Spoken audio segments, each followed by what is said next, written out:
Well, in this video I'm going to share my summary of chapter 11 and 12. And in these two chapters, the Little Prince is talking about two inhabitants of two different planets. The first one was inhabited by a conceited man, and the second was inhabited with a tripler man.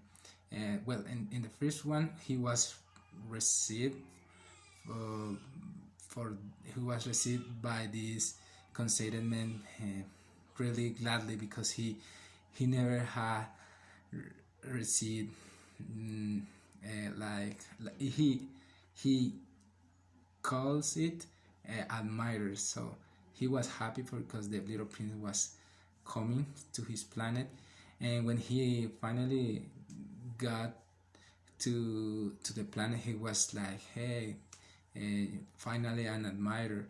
And the Little Prince was like happy to receive to get that planet, and he just say and flatter his hat, and he start to explain the its hat. His hat is to salute people when they are admiring him, and explain how he explained how he do it.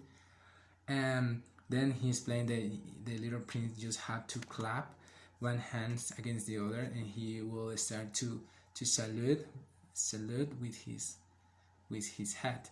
But and the Little Prince was like, okay, this is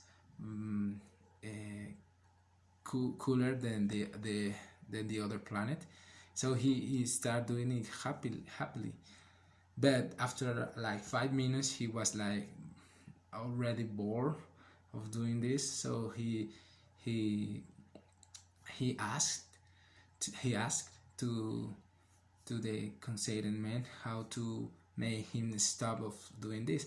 But the conceited man don't hear this kind of words. I think he just hear praise.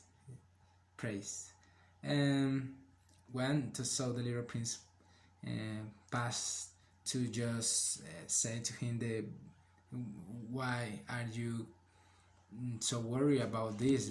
You are the only in this planet.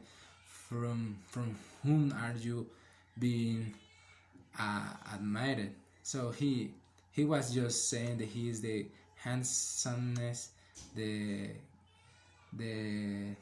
best dress, and all this stuff. And well, the Little Prince just decided to go because it doesn't make sense to him. And in the second one, he just find a triplet, someone who has problems with drinking. So he basically is a drunk. He basically is always drunk because he is ashamed of drinking, because the Little Prince starts to inquire about his problems, but it's basically a problem with drink. So he couldn't help him, so he just decided to go and mention the grown ups are really odd.